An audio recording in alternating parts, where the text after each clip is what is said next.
വിജയ് സർക്കാരിനെ താഴെയിറക്കാൻ തമിഴ്നാട്ടിൽ കുതിര കച്ചവടമെന്ന ആരോപണവുമായി ടി.വി.കെയും ഡി.എം.കെയും 35 കോടി വാഗ്ദാനം ചെയ്തെന്ന ടി.വി.കെ എം.എൽ.എ ഇളയരാജയുടെ പരാതിയിൽ 3 പേർ അറസ്റ്റിലായി. എന്നാൽ 2 എം.എൽ.എമാരെ ടി.വി.കെയാണ് സമീപിച്ചതെന്നും രാജിവെച്ച് തെരഞ്ഞെടുപ്പിനെ നേരിടണമെന്ന ആവശ്യം മുന്നോട്ട് വെച്ചതായും ഡി.എം.കെക്ക് ഗവർണർക്ക് നൽകിയ പരാതിയിൽ പറയുന്നു. അതിനിടെ എ.ഐ.ഡി.എം.കെ വിട്ട മുൻ മന്ത്രിമാർ അടക്കമുള്ള നേതാക്കൾ നാളെ ടി.വി.കെയിൽ ചേരും.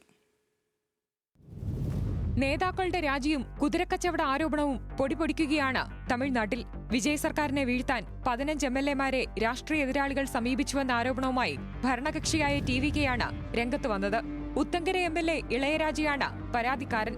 തമിഴ്നാട് സ്പീക്കർ ജെ.സി.ഡി. പ്രഭാകരനെതിരായ അവിശ്വാസ പ്രമേയത്തെ പിന്തുണയ്ക്കാൻ തിരുനാവക്കരശ് എന്നയാൾ സമീപിച്ചുവെന്നാണ് ഇളയരാജയുടെ പരാതിയിൽ പറയുന്നത്. അന്വേഷണത്തിൽ തിരുനാവക്കരശ് ഉൾപ്പെടെ 3 പേരെ പോലീസ് അറസ്റ്റ് ചെയ്തു. ഡി.എം.കെ നേതാവും മുൻ മന്ത്രിയുമായ സെന്തിൽ ബാലാജിയുമായി ബന്ധമുള്ളവരാണ് ഇവരെന്നും പോലീസ് പറയുന്നു. എന്നാൽ വിജയും എം.ഡി.എം.കെ തലവൻ വൈക്കോയും ചേർന്ന് പാർട്ടി എം.എൽ.എമാരെ അടർത്തിമാറ്റാൻ ശ്രമിച്ചുവെന്ന ആരോപണമാണ് ഡി.എം.കെയ്ക്ക്. ഉദയസൂര്യൻ ചിഹ്നത്തിൽ വിജയിച്ച എ.ഡി.എം.കെ എം.എൽ.എമാരെയാണ് ടി.വി.കെ സമീപിച്ചതെന്ന് ഡി.എം.കെ ഓർഗനൈസിംഗ് സെക്രട്ടറി ആർ.എസ്. ഭാരതി ആരോപിച്ചു.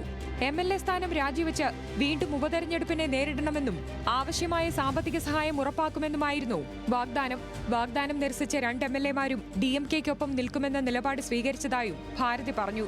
അധികാരം ദുർവിനിയോഗം ചെയ്ത വിജയ്ക്കെതിരെ അന്വേഷണം ആവശ്യപ്പെട്ട് ഭാരതി ഗവർണർക്ക് കത്ത് നൽകി. അതിനിടെ അണ്ണാ ഡി.എം.കെയിൽ നിന്ന് രാജിവെച്ച 5 മുൻ മന്ത്രിമാരും 15 മുൻ എം.എൽ.എമാരും ടി.വി.കെയിൽ ചേരും. എം.എൽ.എ സ്ഥാനം നേരത്തെ രാജിവെച്ച സി. വിജയഭാസ്കർ, എം.ആർ. വിജയഭാസ്കർ, ഇന്ന് പാർട്ടി വിട്ട എം.എസ്.എം. ആനന്ദൻ തുടങ്ങിയവരാണ് ടി.വി.കെയിൽ ചേരുന്ന മുൻ മന്ത്രിമാർ.